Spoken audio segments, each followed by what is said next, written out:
ओम शांति। आज 16 मार्च 2024 के साकार मधुर महावाक्य हैं मधुबन से। मीठे बाप दादाजी ने कहा, मीठे बच्चे, ज्ञान की डिपार्टमेंट अलग है, योग की अलग है। योग से आत्मा सतो प्रधान बनती है। योग के लिए एकांत की जरूरत है।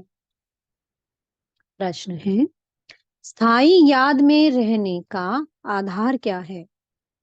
उत्तर है, तुम्हारे पास जो कुछ भी है उसे भूल जाओ। शरीर भी याद ना रहे, सब ईश्वरीय सेवा में लगा दो। यही है मेहनत।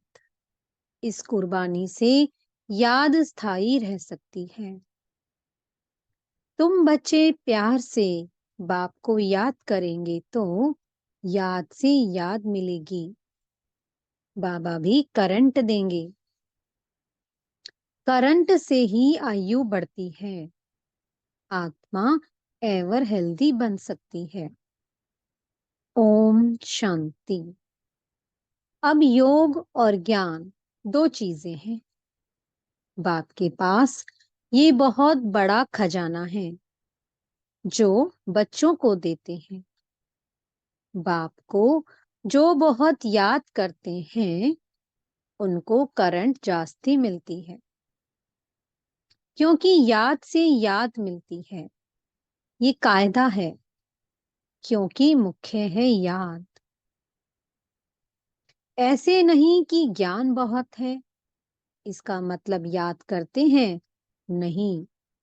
ज्ञान की डिपार्टमेंट अलग है, योग की बहुत बड़ी सब्जेक्ट है, ज्ञान की उससे कम है। योग से आत्मा सतो प्रधान बन जाती है, क्योंकि बहुत याद करते हैं। याद के बिगर सतो प्रधान बनना असंभव है। बच्चे ही सारा दिन बाप को याद नहीं करते तो बाप भी याद नहीं करेंगे। बच्चे अच्छी रीति याद करते हैं तो बाप की भी याद से याद मिलती है। बाप को खींचते हैं।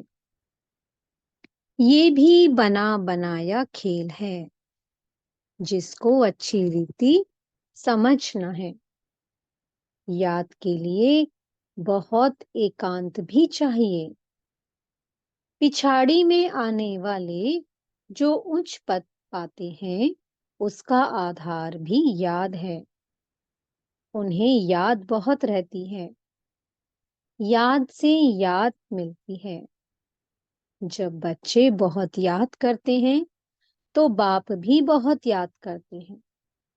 वह कशिश करते हैं, कहते हैं ना, बाबा रहम करो, कृपा करो। इसमें भी चाहिए याद। अच्छी तरह याद करेंगे तो ऑटोमेटिकली वह कशिश होगी, करंट मिलेगी। आत्मा को अंदर आता है कि मैं बाबा को याद करती हूँ, तो वह याद एकदम भरपूर कर देती है। ज्ञान है धन। याद से फिर याद मिलती है, जिससे हेल्दी बन जाते हैं, पवित्र बन जाते हैं। इतनी ताकत है जो सारे विश्व को पवित्र बना देते हैं। इसलिए बुलाते हैं, बाबा आकर पतितों को पावन बनाओ। मनुष्य तो कुछ नहीं जानते, ऐसे ही रड़ियां मारते और समय वेस्ट करते रहते हैं। बाप को जानते नहीं, नौधा भक्ति भल करते हैं। शिव के मंदिर में जाकर काशी कलवट खाते हैं, मिलता कुछ भी नहीं है। फिर भी विकर्म बनने शुरू हो जाते हैं। माया झट फंसा देती है। प्राप्ति कुछ भी नहीं। अब तुम जानते हो, पतित पावन बाप है, उन पर कुर्बान जाना चाहिए। वह समझते हैं शिव शंकर एक है। ये भी अज्ञान है। यहाँ बाबा बार बार कहते हैं, मन मना भव, मुझे याद करो तो तुम पवित्र बन जाएंगे। तुम काल पर जीत पाते हो। इसमें तुम जितनी कोशिश करेंगे तो माया भी विघ्न डालेगी, क्योंकि माया समझती है ये बाप को याद करेंगे तो मुझे छोड़ देंगे। क्योंकि जब तुम मेरे बनते हो तो सब कुछ छोड़ना पड़े, मित्र, संबंधी, धन आदि कुछ भी याद ना आए। एक कथा है, लाठी भी छोड़ो, सब चीजें छुड़ाते हैं, परंतु ये कभी नहीं कहते कि शरीर को भी याद नहीं करो। बाप कहते हैं, ये शरीर तो पुराना है, इसे भी भूलो। भक्ति मार्ग की बातें भी छोड़ दो, एकदम सब कुछ भूल जाओ, अथवा जो कुछ है काम में लगा दो, तभी याद टिकेगी। अगर ऊंच पद पाना है तो बहुत मेहनत चाहिए। शरीर भी याद ना रहे, अशरीरी आए थे, अशरीरी होकर जाना है। बाप बच्चों को पढ़ाते हैं, इनको कोई तमन्ना नहीं है, ये तो सर्विस करते हैं। बाप में ही तो ज्ञान है। नीचे बाबा कह रहे हैं, बाप में ही तो ज्ञान है ना। ये बाप और बच्चे का खेल है इकट्ठा। बच्चे भी याद करते हैं, फिर बाप बैठ सर्च लाइट देते हैं। कोई बहुत खींचते हैं तो बाप बैठ लाइट देते हैं। बहुत नहीं खींचते हैं तो ये बाबा बैठ बाप को याद करते हैं। कोई समय किसको करंट देनी होती है तो नींद फिट जाती है। ये फुरना लग जाता है कि फलाने को करंट देनी है। पढ़ाई से आयु नहीं बढ़ेगी, करंट से आयु बढ़ती है। एवर हेल्दी बनते हैं। दुनिया में किसकी आयु 125 से 150 वर्ष भी होती है तो जरूर हेल्दी होंगे। भक्ति भी बहुत करते होंगे। भक्ति में भी कुछ फायदा है, नुकसान नहीं। जो भक्ति भी नहीं करते उनके मैनर्स भी अच्छे नहीं होते। भक्ति में भगवान में विश्वास रहता है। धंधे में झूठ पाप नहीं करेंगे, क्रोध नहीं आएगा।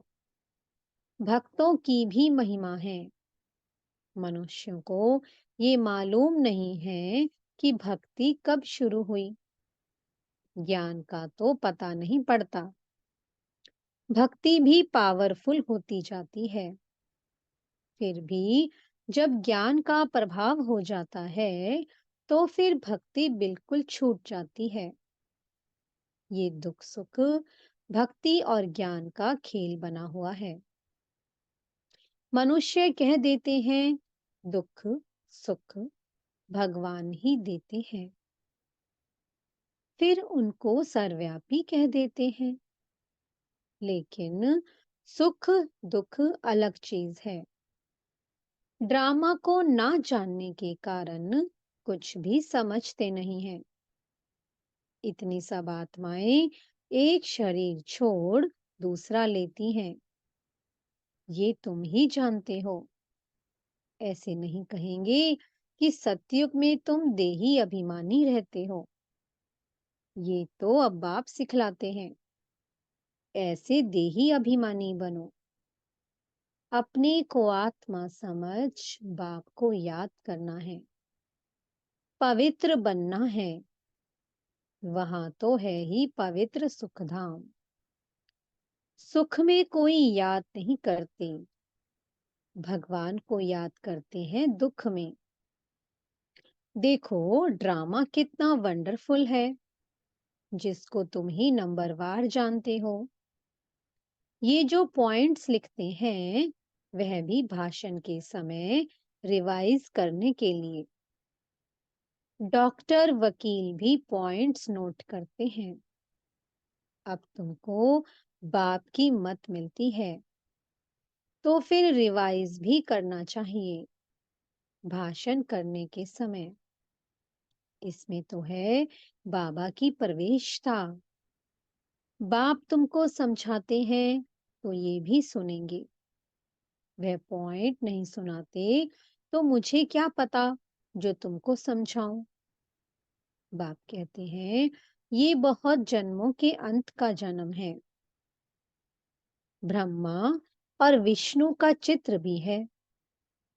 तुम राजाई में चलते हो, सिर्फ नंबरवार। जितना याद करते हैं, धारणा करते हैं, उतना पद पाते हैं। बाप कहते हैं, गुइया ते गुइया बातें सुनाता हूँ। तुम नई नई पॉइंट्स नोट करो, पुरानी काम में नहीं आएंगी।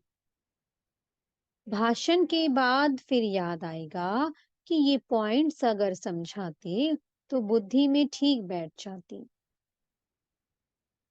तुम सब ज्ञान के स्पीकर हो, परंतु नंबरवार सबसे अच्छे महारथी हैं। बाबा की बात अलग है। ये बाप दादा दोनों इकट्ठे हैं। मम्मा सबसे अच्छा समझाती थी। बच्चे संपूर्ण मम्मा का साक्षात्कार भी करते थे। कहाँ जरूरी होता था तो बाबा भी प्रवेश कर अपना काम कर लेता था। ये सब समझने की बातें हैं। पढ़ाई फुर्सत के समय होती है। सारा दिन तो धंधा आदि करते हैं। विचार सागर मंथन करने के लिए फुर्सत चाहिए, शांति चाहिए।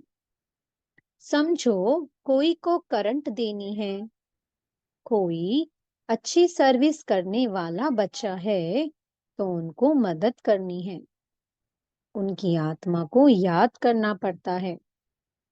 शरीर को याद कर फिर आत्मा को याद करना है। ये युक्ति रचनी है। सर्विसेबल बच्चे को तकलीफ है तो उनको मदद करनी है। बाप को याद करना है, फिर खुद को भी आत्मा समझ कुछ ना कुछ उनकी आत्मा को भी याद करना है। ये जैसे सर्च लाइट देना होता है। ऐसे नहीं, सिर्फ एक जगह बैठ याद करना है। चलते फिरते, भोजन खाते भी बाप को याद करो। दूसरे को करंट देना है तो फिर रात्रि को भी जागो।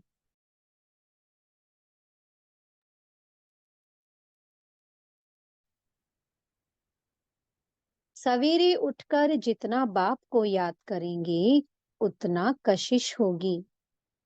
बाबा भी लाइट देंगे। बाबा का यही धंधा है, बच्चों को सर्च लाइट देने का। जब बहुत सर्च लाइट देनी होती है, तो भी बाप को बहुत याद करते हैं, तो बाप भी सर्च लाइट देते हैं। आत्मा को याद कर सर्च लाइट देनी होती है।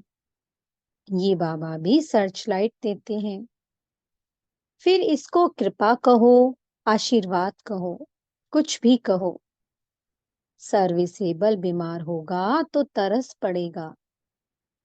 रात को जाग कर भी उनकी आत्मा को याद करेंगे, क्योंकि उनको पावर की दरकार है। याद करते हैं तो उनको रिटर्न में याद मिलती है। बाप का लव बच्चों पर जाती है, फिर उनको भी याद पहुंचती है। बाकी ज्ञान तो सहज है, उसमें माया के विघ्न नहीं पड़ते हैं। मुख्य है याद, इसमें विघ्न पड़ते हैं। याद से बुद्धि सोने का बर्तन बन जाती है, जिसमें धारणा होती है। कहावत है, शेरनी का दूध सोने के बर्तन में ठहरता है। इस बात के ज्ञान धन के लिए भी सोने का बर्तन चाहिए। वह तब होगा जब याद की यात्रा में रहेंगे। याद नहीं करेंगे तो धारणा नहीं होगी। ऐसे मत समझो कि बाप अंतर्यामी है, कुछ बोला और हुआ। ये तो भक्ति मार्ग में होता है। बच्चा हुआ तो कहेंगे कि गुरु की कृपा है। अगर नहीं हुआ तो कहेंगे कि ईश्वर की भावी। रात दिन का फर्क है। तुम बच्चों को ड्रामा का राज तो बाप ने अच्छी रीति समझाया है। तुम भी पहले नहीं जानते थे। ये है तुम्हारा मरजीवा जन्म। अभी तुम जानते हो, हम देवता बन रहे हैं। तुम इस टॉपिक पर समझा सकते हो कि ये लक्ष्मी नारायण को राज्य कैसे मिला, फिर कैसे गवाया। सारी हिस्ट्री ज्योग्राफी हम आपको समझाएंगे।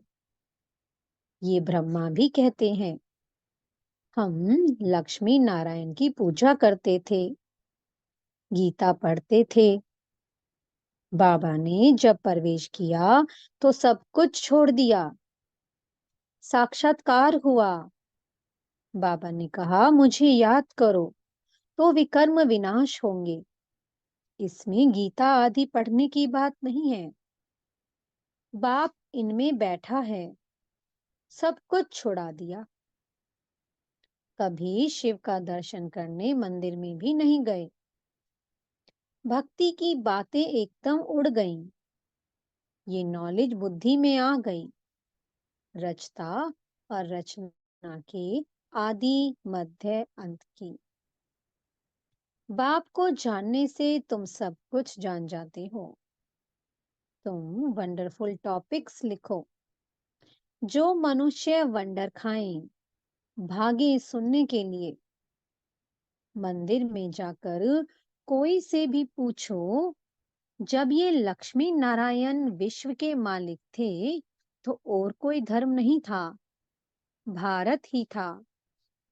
फिर तुम सत्य को लाखों वर्ष कैसे कह देते हो, जबकि कहते हैं क्राइस्ट से 3000 वर्ष पहले पैराडाइज था।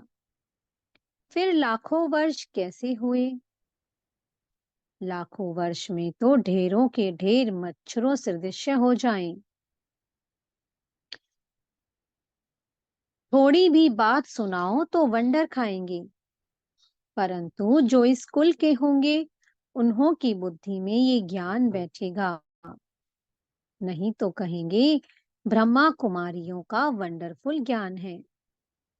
इसमें समझने की बुद्धि चाहिए। मुख्य बात है याद की। स्त्री पुरुष एक दो को याद करते हैं। ये आत्मा याद करती है परमात्मा को। इस समय सब रोगी हैं, अब निरोगी बनना है। ये टॉपिक भी रखो। बोलो, आप जो घड़ी घड़ी बीमार पड़ते हो, तो हम आपको ऐसी संजीवनी बूटी देंगे जो तुम कभी बीमार नहीं पड़ेंगे। अगर हमारी दवाई अच्छी तरह काम में लाएंगे तो। कितनी सस्ती दवाई है। 21 पीढ़ी सतयुग त्रेता तक बीमार नहीं होंगे। वो है ही स्वर्ग। ऐसी ऐसी पॉइंट्स नोट कर लिखो। तुम सब सर्जनों से भी बड़ा अविनाशी सर्जन तुम्हें ऐसी दवाई देंगे जो तुम भविष्य 21 जन्म के लिए कभी बीमार नहीं पड़ेंगे। अभी है संगम। ऐसी बातें सुनकर मनुष्य खुश होंगे। भगवान भी कहते हैं, मैं अविनाशी सर्जन हूँ।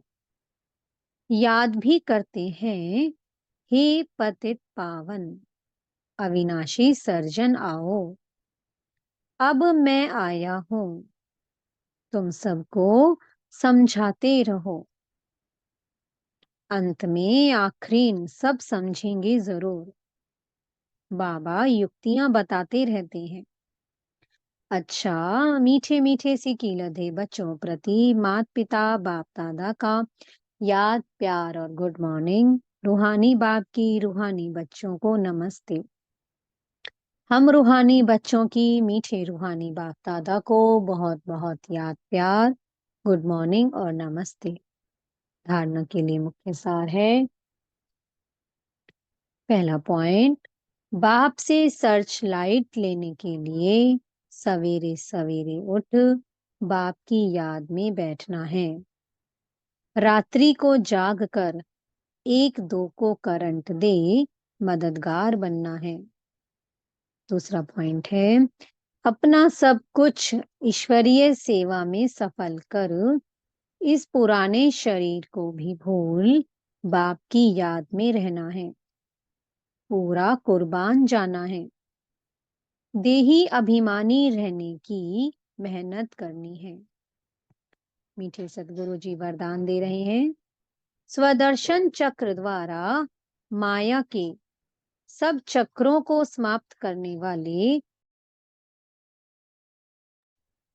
भावा, अपने आप को जानना अर्थात स्व का दर्शन होना और चक्र का ज्ञान जानना अर्थात स्वदर्शन चक्रधारी बनना। जब स्वदर्शन चक्रधारी बनते हो तो अनेक माया के चक्र स्वतः समाप्त हो जाते हैं। देभान का चक्र, संबंध का चक्र, समस्याओं का, माया के अनेक चक्र हैं। 63 जन्म इन्हीं अनेक चक्रों में फंसते रहे। अब स्वदर्शन चक्रधारी बनने से मायाजीत बन गए। स्वदर्शन चक्रधारी बनना अर्थात ज्ञान योग के पंखों से उड़ती कला में जाना। स्लोगन है, विदेही स्थिति में रहो तो परिस्थितियां सहज पार हो जाएंगी। ओम शांति। बहुत बहुत शुक्रिया प्यारे प्यारे हमारे मीठे मीठे बाप दादा का, बेहद की सर्वात्माओं का, प्रकृति माँ का और पांचों तत्वों का बहुत बहुत शुक्रिया। ओम शांति। ओम शांति। ओम शांति।